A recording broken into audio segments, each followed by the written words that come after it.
Hindi ba, Colonel Garma, ang sabi mo, sometime in May, doon ka na pinatawag ni Presidente, di ba? At sinabi mo yung pangalan ni Colonel Leonardo. Yes, Mr. Chair. Yes. And a meeting took place dahil kailangan ka ni Presidente eh. Sinabi na nga ng pangalan mo ni Colonel Garma eh. Tapos i-deny mo na nakipag-meet ka na kay Presidente in May of 2016? Opo, Mr. Chair, May. Yes. Pero ako lang po, wala pong ibang kasama. Huwag ka magsinungaling sa akin. Baka i-charge pa kita ng perjury. Ito ho talagang si Congressman Dan Fernandez, hindi na ho na kontento doon sa Quadcom. Pati yung gaganaping hearing sa Senado, gusto na rin nung pakialaman itong mga aso ni Tamba. Gusto ho nila mag-inhibit yung mga senador na nabanggit doon sa pagdinig dyan sa Quadcom. Gusto nyo magsalita sila dyan sa House of Representatives, pero sa mismong Senado, ayaw nyo silang magsalita. Naku po, meron ho tayong problema dyan, Congressman Ace Barbers. No? Hindi ho pwede yung mga ganyang klaseng mentalidad, ika nga. No? Gusto nyo maging one-sided lang. Pagka etong si Senator Bato at Senator Christopher Bongo, okay lang na dumalo dyan sa House of Representatives. Pero dyan sa mismong chamber na kinakapalooban nila, hindi sila pwedeng magsalita. Ibang klase nga naman ho itong mga aso ni Tamba na to. Pero bago yan mga kababayan, gusto ho muna nating i-shoutout yung mga nagpapakulay sa ating comment section. Shoutout ho dito kay Sir Socorro Dakalos, maraming salamat ho sa $8. Mega love shoutout. Shoutout din ho dito kay Randy, maraming salamat ho dito sa $5. Mega love shoutout. At shoutout din ho dito kay Madam Inday Chinita. Madam, kumusta ho kayo? Mega love shoutout. Ingat ho kayo ha. Maraming salamat ho sa pagsuporta sa PH Update. Maraming salamat ho dito sa $50 na to. Sabi ho niya, thanks PH, naaliw ako doon sa kantang Meow Meow. Talagang ganun no, wala ho tayong magagawa yun na lang ho talaga atang magagawa natin, kakanta tayo ng Meow Meow Meow Meow. Ibang klase ho itong administrasyon na to. Mantakin nyo yun, tatanungin ho niya yung kanyang mga gabinete kung anong gagawin niya dyan sa nararanasan nating hagupit ng bagyong Katrina. Ng toka. Ayun na nga mga kababayan, pasadaan natin ng mabilisan itong banat nitong si Senator Joel Villanueva. Sa tingin nyo ho ba, hindi pa napapanahon para imbestigahan yung mga flood control na yan? Kasi isa ho itong si Senator Joel Villanueva sa mga vocal pagdating dyan sa issue na yan nung mga naunang panahon. Ngayon ho, bigla ho siyang nanahimik. Ano ho bang meron, Senator Joel Villanueva? Villanueva to DPWH. Where did the 61.42 billion flood control budget for Bicol go? Saan napunta? Tanongin natin ito si Elizalde ko. Baka pinambili ng bulldozer, sir. O baka pinampilit ng tarpaulin. Alin man sa dalawang yon, sigurado magbebenepisyo itong si Elizalde ko. Di ko natin alam. Maging tayo nagtatanong at nagtataka kung saan napunta yung 61.42 billion flood control budget na yan para sa Bicol. Itong si Ako Bicol Party List, yan si Garbin, yan si Edsel, yan si Elizalde ko. Saan ho napunta yung napakalaking pera na yan? Grabe, wala akong kabusugan yung mga politiko sa Pilipinas, no? Ito mga kababayan, dumako na ho tayo dito kay Congressman Ace Barbers. Commentary ako kayo doon sa ilinabas na yon itong si Senator Joel Villanueva doon sa mahigit 64 billion na budget para sa flood control dyan sa Bicol region. Ito, pakinggan natin ang banat nitong si Congressman Ace Barbers. Bakit kailangang mag-inhibit ng mga senador? Di ba gusto nyo silang magsalita? Gusto nyong marinig yung mga punto de vista nitong mga senador na to? Ang hirap po dito mga kababayan. Nung una, hinihintay nyo silang magsalita. Ngayong sasagot na, pinipigilan nyo sila. Gusto nyo silang mag-inhibit, pero pinapadala nyo sila dyan sa committee nyo. Anak ng to. Ang gulo nyo, sir. Ito, pakinggan natin itong balita ng UNTV. Kung maaari, yung mga naakusahan ay mag-inhibit. No? Naku. Let the process take its course, ika nga. Hindi Natatakot ka ba, Senator Congressman Barbers? Na pagka kung sakaling magkaharap itong si Garma at Senator Bato de la Rosa, biglang bumaliktad yung kanyang naratibo. No, paano pagka itong si Senator Bato de la Rosa, diniretso, naku po, matindi-tinding bakbakan ang mangyayari sa Lunes, mga kababayan. Kaya abang-abang lang ho tayo no, kung ano yung mga kaganapan sa Monday. Pero matindi ho yun, panigurado. No? Sigurado ho tayo talagang magiging kapanapanabik ang gaganapang hirim. Lalo na, di umano dadalo daw ho itong si dating Pangulo Rodrigo Duterte. Pero yung gustong mangyari na yan, yung pangingialam ng mga aso ni Tamba, pati sa proseso sa Senado, ay pinakikialaman na ho nitong mga tao na to. Maaaring diktahan ng mga kongresista ang mga kapwa nila mambabatas sa mataas na kapulungan ng Kongreso. Pero dahil sa delikadesa, umaasa ang ilang tagapanguna sa House Quadruple Committee o Quadcom na kusa ng mag-i-inhibit o hindi lalahok sa Senate inquiry ang mga senador na isinasangkot sa madugong anti-drug campaign ng Duterte administration. Partikular na si Senator Ronald Bato de la Rosa, ang dating hepe ng pambansang pulisya na naglunsad ng Oplan-Tokhang. Gayon din si Senator Bongo, dating Special Assistant to the President, na itinurong dawit sa umani reward system sa anti-drug war. Delikadesa and prudence dictates na dapat talagang kapag ikaw yung akusado, so better yet huwag ka nang maging involved pa doon para maging impartial yung investigation nila. Ang labo naman doon, bakit doon sa investigasyon nyo, dyan sa Quad Committee, pinapadalo nyo sila? Ngayong nag-initiate, actually, ang nag-initiate talaga yan, hindi naman iimbestigahin na Senado yan, di ba? Kundi lang nag-ingay itong si Senator Bato de la Rosa na dapat magkaroon sila ng parallel investigation kaugnay dyan sa tinatalakay nila dyan sa House of Representatives. Kung hindi ho dahil kay Senator Bato de la Rosa, hindi ho maiimbestigahan yan. Ngayon, umiiyak kayo dahil dadalo itong si Senator. Ano, sa inyo gustong lumugar itong mga tao na to? Diba? Hindi na humalaman ni Senator Bato at Senator Christopher Bongo saan sila lulugar dito sa problema na to. Nung pinag-uusapan dyan sa House of Representatives, gusto ho nilang dumalo yung dalawa. Ngayon pag-uusapan sa Senado, gusto ho nilang mag-inhibit ang dalawa. Ang labo talaga nitong mga aso ni Tamba na to. Actually, mahirap ituro ang delikadesa di ba? So, I guess, sa puntong yan, let them decide, and that's karapatan nila yan kung ano man ang kanilang decision dyan, dapat respetuhin din. Naniniwala naman ang mga kongresista na hindi babaliktad sa kanilang mga naging pahayag ang ilang pangunahing testigong humarap sa pagdinig ng 4 House panels. Tiwala lang. Para dito kay Congressman Romeo ako, pat dito kay Dan Fernandez, tiwala lang ho. Yung word na babaliktad, baka hindi ho sila babaliktad. Baka doon ho nila sasabihin ang katotohanan. Ilang narito si Royina Garma na kilalang malapit sa Duterte administration, isang retired police colonel at naging general manager ng Philippine Charity Sweepstakes Office o PCSO. Ito ang nagsiwala tungkol sa umani Davao model ng anti-drug war na may reward system at nagpatunay din sa pagkakaroon ng Davao Death Squad o DDS. They know very well na ito ay makaka-apekto sa kanila at sila ay subject sa isang investigasyon because of their criminal liability. So hindi yan basta-basta mag-re-recant.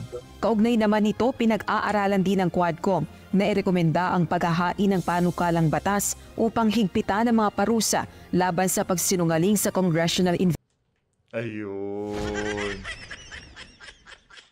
Maghahain na ho ng batas ngayon para doon sa mga resource person na babawi ng kanilang mga binitawan sa mga komite. Dahil iniiwasan ho nila sa mga susunod na panahon, pwede kasi posibilidad ho yun, possible na talagang pagkatapos ng administration na to, babalin tong hulat ng mga resource person nila dyan. At hindi ho nila magugustuhan yun, panigurado. Hindi ho magugustuhan ng Quadcom yun.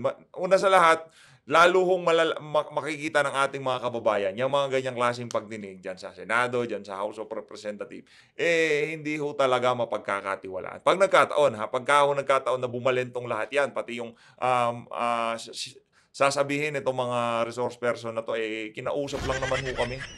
Wala naman ho kami magagawa kasi nakakulong kami doon. Diba? investigations. kabilang na ang pagpapataw ng liability sa mismong abogado ng mga testigo at pag-amyenda sa perjury law. Dapat, Yun na ako. meron ding Tatrabahuin na ho nila yung perjury law. Yung tipong, sinabi nyo na yan, ngayon di nyo na pwedeng bawiin yan. Kasi babalikan kayo nitong batas na gagawin namin. Ang kakapalo talaga ng mukha nitong mga aso nitong baluslos, di ba?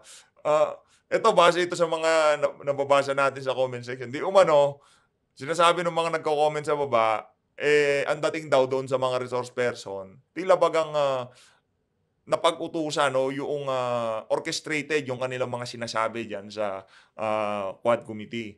Ngayon, para hindi na nila bawiin, amyendahan natin yung batas para sa perjury, yung mga magsisinungaling sa mga committee hearing. Kakapal talaga ng mukha. Puro self-serving yung mga ginagawa ko nila. criminal liability, yung mga nag-a-assist na mga lawyer. Kasi sinumpaan sa kanila na totoo yan eh. Kaugnay naman ang pagtawag sa telepono ni dating Pangulong Duterte kay Garma matapos ang testimonya nito sa Quadcom. Ayon kay Congressman Fernandez, may iba pa umanong isyong pinag-usapan ang dalawa. Bukod pa ito sa nauna ng isinawalat ni Garma sa pagdinig. Bakit biglang dumami? Di ba sabi ni Garma, yun lang ho. Di 1 minute lang silang nag-usap.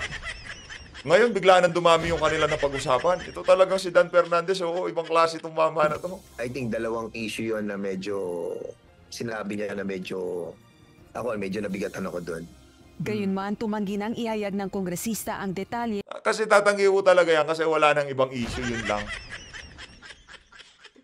Kung yung mga salita na yan manggagaling kay Fernandez, di ko tayo maniniwala po. Pero kung kay Ruy Nagarma, sinabi niya na ganito yan, sir, ito yung pinag-usapan namin. Ang sabi lang niya, pinaliwanag lang nitong si dating Pangulo Rodrigo Duterte kung bakit Iglesia ni Cristo ang kinuha niya.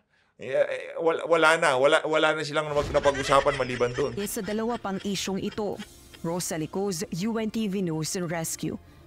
Ayun na nga mga kababayan, dumako naman ho tayo ngayon dito sa ito talagang si Congressman Romeo Acop. Ibang klase ho talaga itong mama na to. No? Talagang pagka inumpisahan ho niya ang kanyang mga kabalbalan, hindi ho talaga siya magpapapigil. Ika nga, pakinggan niyo ho yung mga sasabihin niya dito sa niya na to, sa pagtatanong niya dyan sa Quad Committee. Detention center on appeal. Yes, Your Honor. Yes, Yung administrative aspect of the case. yes, Your Honor. Yes, sir. Ang nag-appeal sila Sila po. na dapat hindi ma-demote. Ganun po ba? Yes, Your Honor. Now, would it be true if the administrative case is on appeal, it means that the case is reopened altogether Yes, Your and Honor. heavier penalties can be meted out? Yes, Your Honor. Yes. It can be done that way. Depending on the pieces of evidence that would be submitted or gathered. Yes, Your Honor. So, pwedeng hindi sila ma-demote, pwedeng dapat sila ma-dismiss from the service. Yes, Your Honor. As soon as we get the records from the NBI, it can corroborate the existing evidence, Your Honor. Thank you. Thank you, Vice Chair. Colonel Garma, na-mention po niyo sa inyong affidavit, first affidavit, na pinatawag kayo po ni former President Duterte, May of 2016. And ang requirement niya, ihanap mo siya ng opisyal na membro ng INC who is a good intelligence officer. Tama po ba? Yes, Your Honor. Mr. Chair. Naku po, Would you yan na know naman. if Ito itong lolo na to, feeling smart po to Pero kung kakalkalin natin mga sinasabi niya, wala naman ng mga laman. Game. yung sinabit mong pangalan nag-report kay former President Duterte? Yes, Your Honor. Yes. And Yes. sino po yung official na yun? Nirekomenda po ninyo? Colonel Leonardo po, Mr. Chair. And before I proceed further, Colonel Garma, tumawag na po ba sa iyo si former President Duterte? Naku po. Tumawag po. Tumawag? Tumawag na po ba siya sa iyo? Yes, Mr. Chair. How many times? Once po, Mr. Chair. Ano po ang pinag-usapan ninyo kung po pwedeng malaman?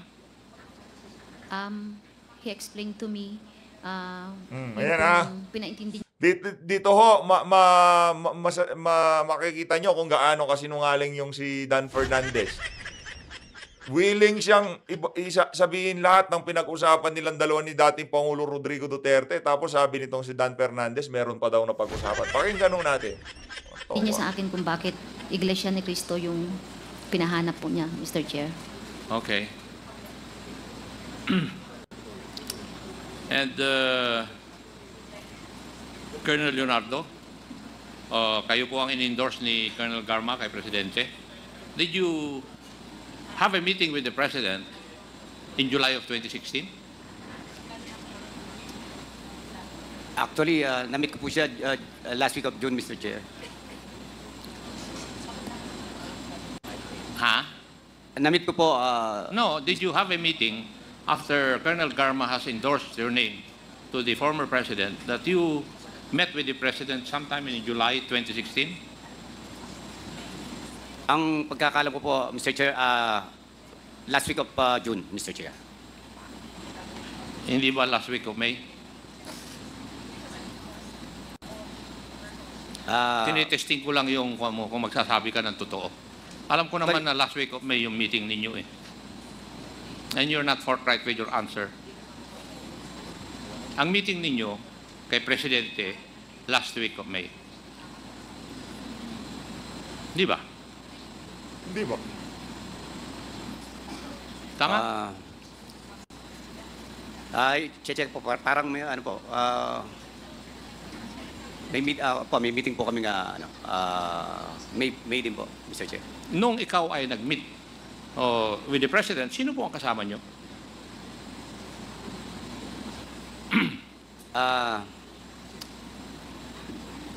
Actually po, mga officers po, Mr. Chair. Ano po? Officers po ng PNP. Sino po? Officers po ng PNP, Mr. Chair. As far as I can recall, Mr. Chair. With the President. Opo, Mr. Chair. Ang sabi mo noon, yung class ninyo, hindi nakipag-usap kay Presidente. Ako lang po yun, Mr. Hindi po yung class namin. Yung sinasabi nyo na May na nag-meet kami, Mr. Chair. Hindi ba, Colonel Garma, ang sabi mo, sometime in May, doon ka na pinatawag ni Presidente, di ba? At sinabi mo yung pangalan ni Colonel Leonardo. Yes, Mr. Chair. Yes. And a meeting took place dahil kailangan ka ni Presidente eh. Sinabi na nga ng pangalan mo ni Colonel Garma eh. Tapos i-deny mo na nakipag-meet ka na kay Presidente in May of 2016? Opo, Mr. Chair, May. Yes. Pero ako lang po, wala pong ibang kasama. Huwag ka magsinungaling sa akin. Baka i-charge pa kita ng perjury. You met with the... Yan ang problema ko dito sa mama na to. Dito kay Congressman Romeo Acop. Minsan iniintindi na ho natin kasi nasa nasa edad na ho siya eh. Pagka medyo ho ganyan na yung edad, kagaya ni Paduano, yung pasensya ho ng mga medyo maikli na. President with some people. And may I know the topic? Ano yung topic ng inyong pag-uusap ni Mr. President, former President? Actually, Mr. Chair, ano lang po kami, ako po, nandun lang, Mr. Chair, parang, ganun lang din po, parang, nagpakita lang po, Mr. Chair. Hindi naman po talaga meeting, hindi naman po ako kasali sa mga meeting noon, Mr. Chair. Ibig mong sabihin, hinanap ka ni Mr. President, former President, para lang i-meet ka? Opo, Mr. Yun Chair. lang po. Ano? You want me to believe that? Nag-meet kayo dahil naghahanap siya ng isang opisyal na tutulong sa kanya sa kanyang implementation of the war on drugs. Di ba tama? Nako, ano na yan, speculation na yan. Yan ang sinasabi ko eh. Yan ang problema dito kay Congressman Romeo Acop. Hindi ho kasi nila mapagkukunik-kunikta yung mga testimonya ng kanilang mga resource person. Kaya yung mga salita nanggagaling na sa kanilang mga bibig. Yun ang problema dyan sa mga tao na yan. Actually, hindi naman po yun ang pinag-usapan namin, Mr. Chair. Basta nag-meet lang kami. Hindi yun ang pinag-usapan ninyo. I'm giving you a second chance, Colonel Leonardo. You better tell the truth to me. Kasi baka may demanda pa kita ng another offense. Yabang, no? Pambihira talaga tong si Acop po. Di ba? noong last na kwan, sinasabi mo na dapat ang implement ay yung Davao template. Doon sa previous hearings natin. Di ba? Opo, Mr. Chair. Yes. And may I know, Colonel Garma, what do you understand by the Davao template insofar as the war on drugs is concerned?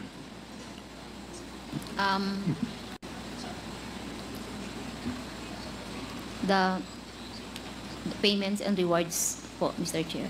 Huh? Rewards and payments po There is a reward for what? for successful neutralization of Neutralization? drug suspects. And when you say neutralization, it means dikili?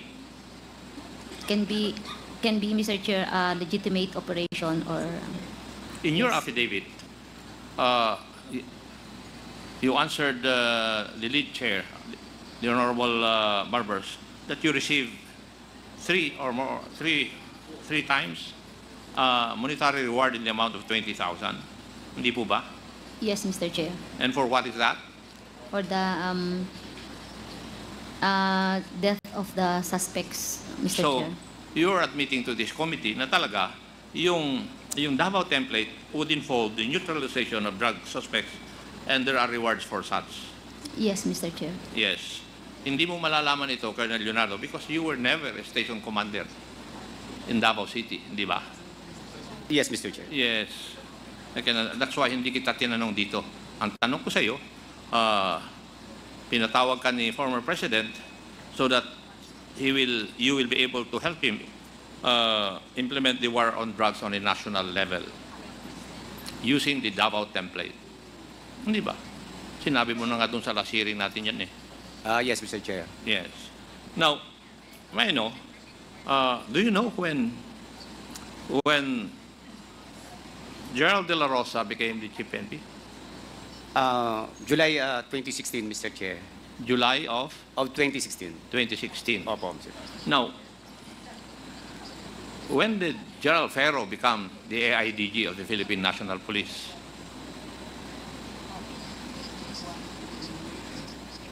I'm not sure po kung... It's also July of 2016. Tama? Tanungin mo si Colonel Cunanan para may research niya kaagad. July of 2016. Now, when did General La Peña became the PDEA head? I guess same pong Same. July din po yata, Mr. Chair. Pare-parehas, di ba? Yung AIDG, Anti-Illegal Drug, ng Philippine National Police, Gerald Ferro, yung PDEA, si Gerald La Peña, and Chief PNP, si Gerald De La Rosa. Tama? Tama po, Mr. Chair. Yes. And it was during that time na nagrekomenda ka ng task force which hindi natuloy. Actually, hindi ko po na-recommend, Mr. Chair. June, June, last week of June, hindi na po, kasi meron na pong i-implement na double barrel, Mr. Chair. Yung double barrel, kalahati nun, yung Oplan Tukhang, yun yung ginagawa sa Davao. Tama? Tama po, Mr. Chair. Oh, kasi nung plinano ni Gerald De La Rosa yung Oplan double barrel, dinagdag niya yung high value targets. Tama po, Mr. Chair. Yes.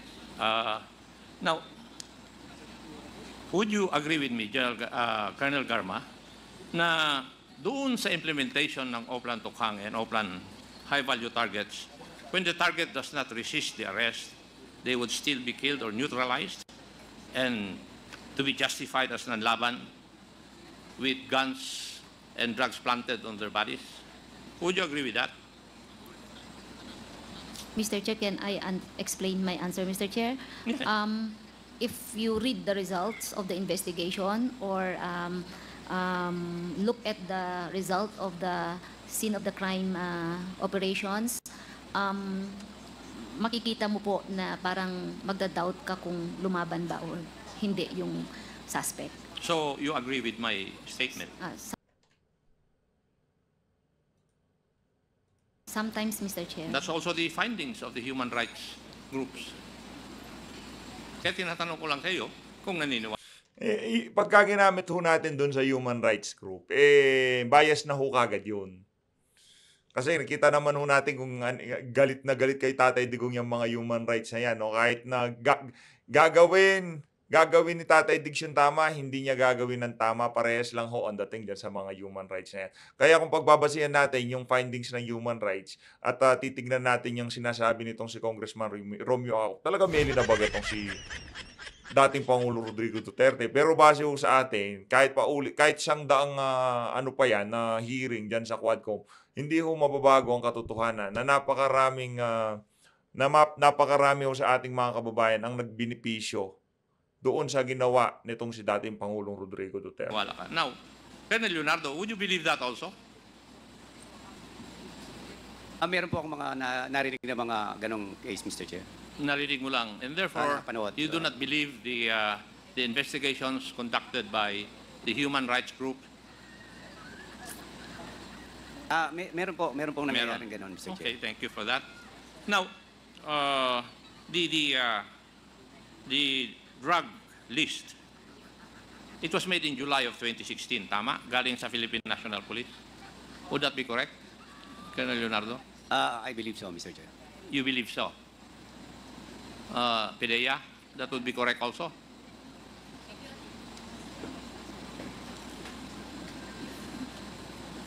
Yes, Mr. Chairman.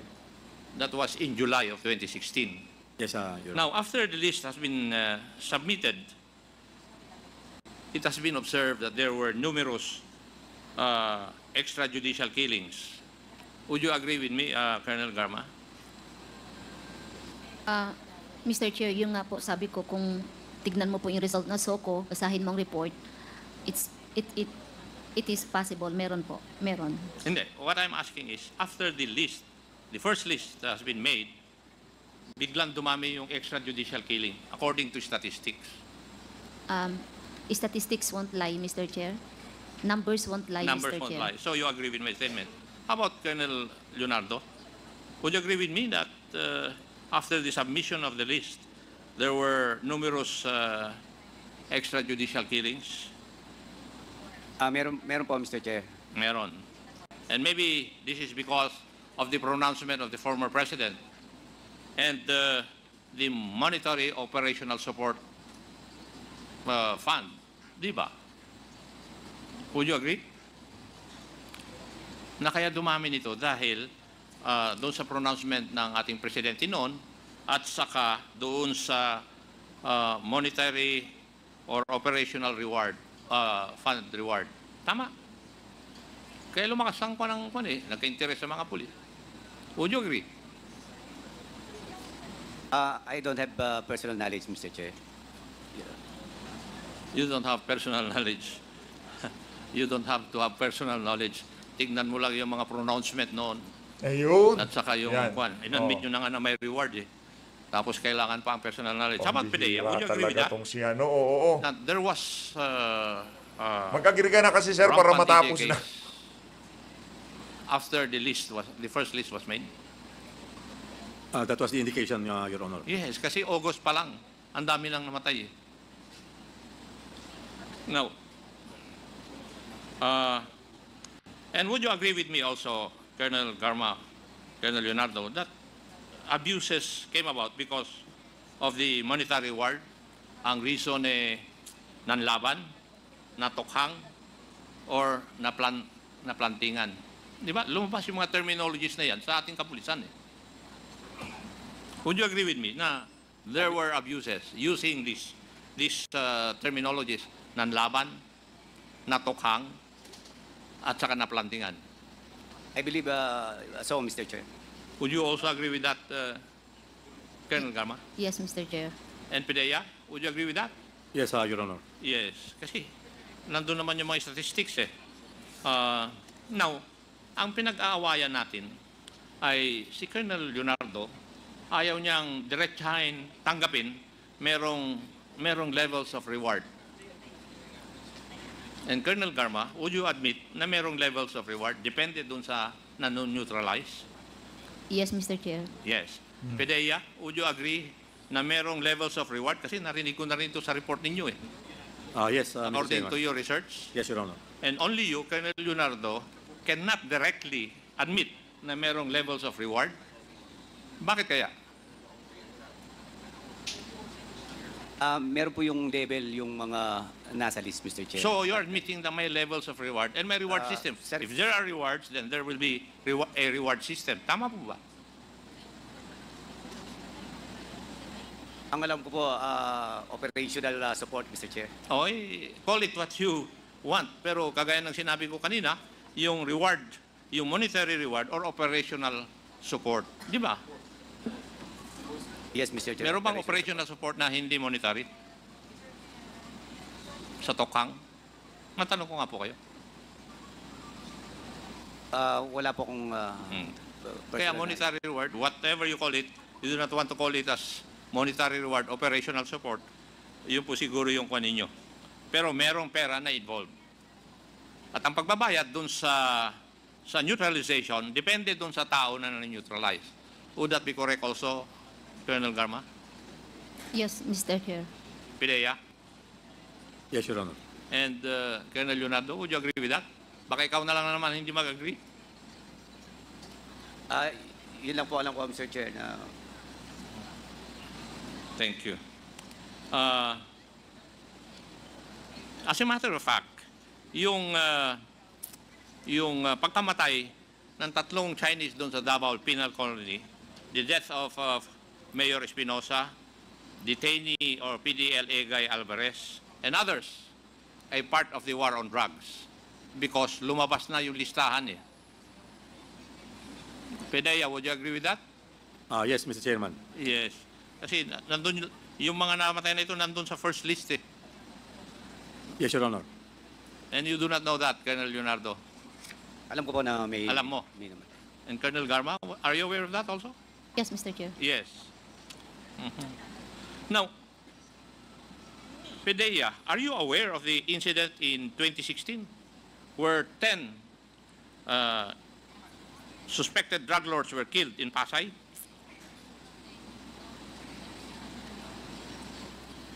I will find out, Your Honor. I'm not with this. Colonel Garma, are you aware of that? No, Mr. Chair. Colonel Leonardo, are you aware of that?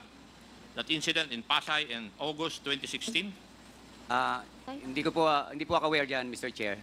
You do not know that? Negative, Mr. Chair. Ha? Balitang-balita na yung mga gumawa nito, they received 10 million for the 10 suspected drug lords na namatay. And you do not know that? Siguro, Pedea, could you please research on this? We are checking on it already, Your Honor. Yes, thank you. Now,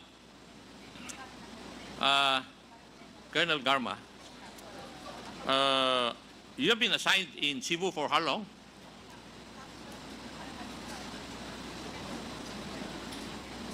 January of 2017 to June of 2019, Mr. Chair.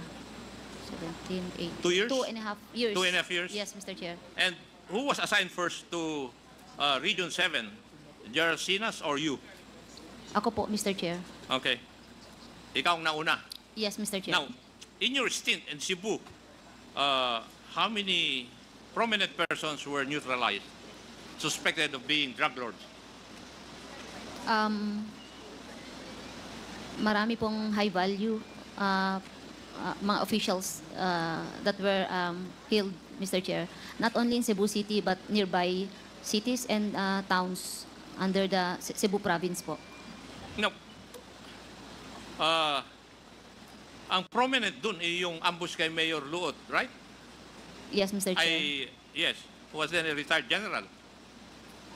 Mr. Chair? Retired General Luot became mayor. Yes, Mr. Chair. Na-ambush siya in Malapascua, Cebu. Nung place is galing po siya ng Malapascua Island, Malapascua, Cebu. yes, nagdock po yung boat nila. Yes. And doon din sa Cebu, may mga PDEA agents din na namatay. Would that be correct? Yes, Mr. Chair. PDEA, tuturin ba yon? That you had agents in Cebu who were killed or neutralized? Yes, Your Honor. Yes. So, may I know, Colonel Garma, since you were there, were they part of the war on drugs also? Yung mga killings na nangyari during your 2.5 years stint? I believe, Mr. Chair, they are part because sa mga press release po na may mention na they are in the list. And rewards were also given to those people who neutralized these people. I believe, Mr. Do you Chair. believe that? Okay, thank you. Mr. Chair? Ayun na nga mga kababayan, dito na ang tatapusin ang ating reaction video. Maraming salamat sa pag-support sa PH Update. Mag-ingat ho kayo lahat. Mahalin natin ang Pilipinas.